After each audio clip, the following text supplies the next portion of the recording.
Welcome everyone. A good Erev Shabbos as we learn the Mishna Yomis, and it's really special as we start the final parak in Seder Mayit. The final parak in Chagiga, and that's the final parak in Seder Mayit. So with the conclusion of this parak, we'll have finished a third of Shas in the Mishna Yomis cycle, which is really very exciting. And we want to thank our sponsors, Yisrael Fisher.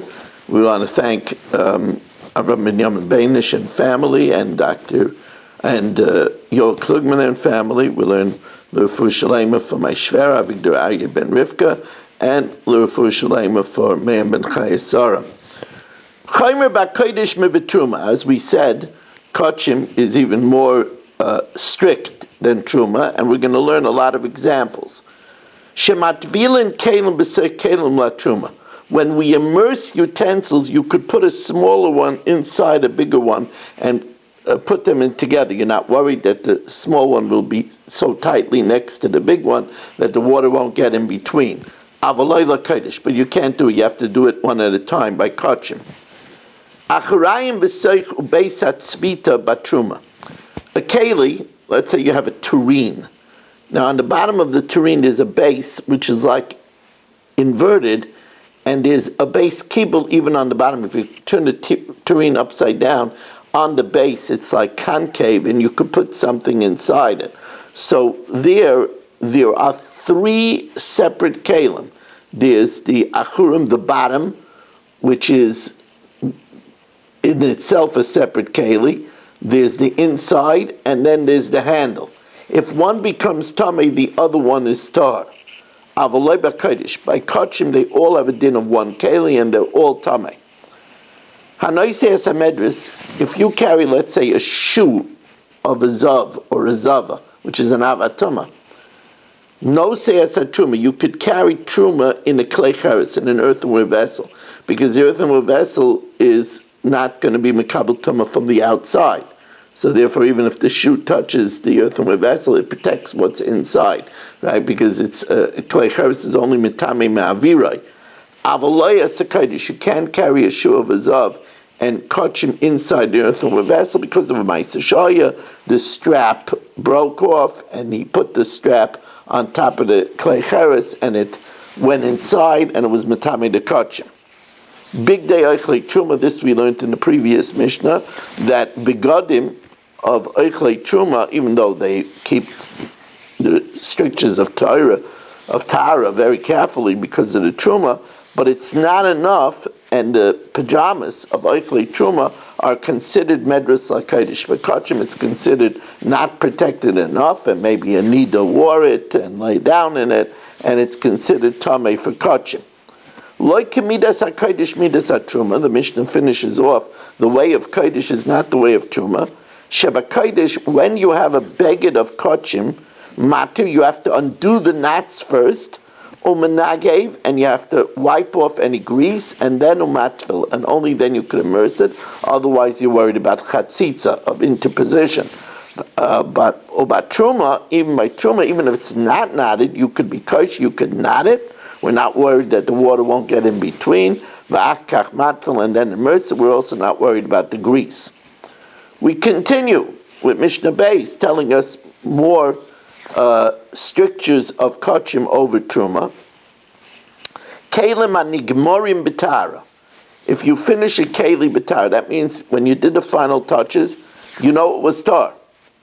You still have to be toivelit for kachim. Avalei truma. Why should you have to be toivelit? As soon as it was not mekabel tuba while it wasn't finished, and since it's finished, you know it's tar. So for truma you don't have to immerse it, but for kachim you do. It's a gzeira that maybe before it was finished, the spittle of somebody in Amoritz got on it.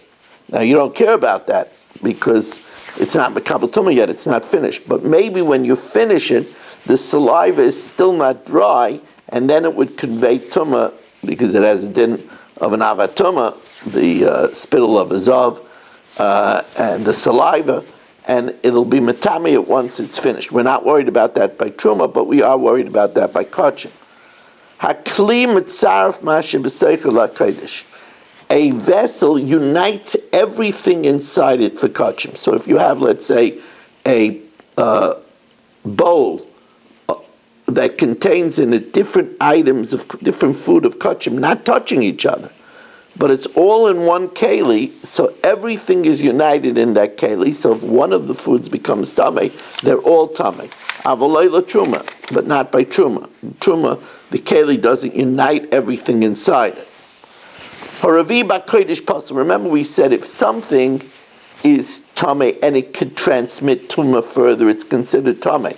If it's the end of the line, then it's considered pasuk. So since the end of the line by chulin is a sheni, so something that's chulin, if it's rishon, it's tamei. If it's sheni, it's pasuk. By truma, the end of the line is shlishi. So therefore, if it's a sheni, it's tamei. If it's shlishi, it's pasuk. By kachim, the end of the line is revi. So if it's shlishi, it's tamei. If it's a revi, it's pasuk. So the Mishnah tells us succinctly, haravi b'kodesh pasuk. The end of the line by tuma of kachim is revi. V'ashlishi b'truma, and the end of the line of truma is a shlishi. Ubat truma, and the final halacha in this Mishnah, ubat truma im nitmas achas miyadav.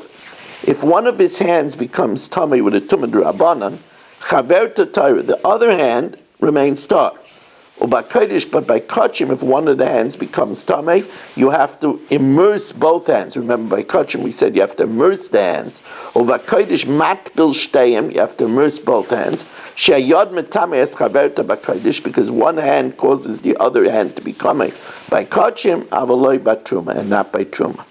Okay, as we are on the way, we see it within our view, the conclusion of this Seder, and we thank you all for joining us. Remind you that we're looking for a sponsor for the main Chumash year for Lech Lecha, and I'm mentioning it because I want to get new sponsors that not always fall on the same, pool of my inner Talmidim, and it's a big schus. It goes to 187 countries, and TorahAnytime.com, Kolosh, YouTube, Facebook, Torah Communications Network, my digital subscribers. So 718-916-3100, rmmwsi@aol.com. Again, 718-916-3100, rmmwsi@aol.com. The two blot for Motzei Shabbos, as we start we start the final parak of Masechtas Kedushin, Motzei Shabbos.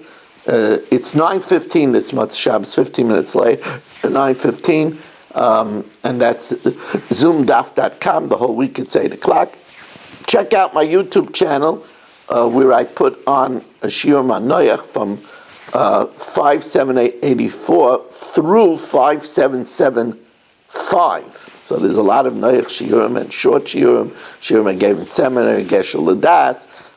If you want to check it out, make sure to subscribe. Thank you very much for coming, and have a wonderful Shabbos.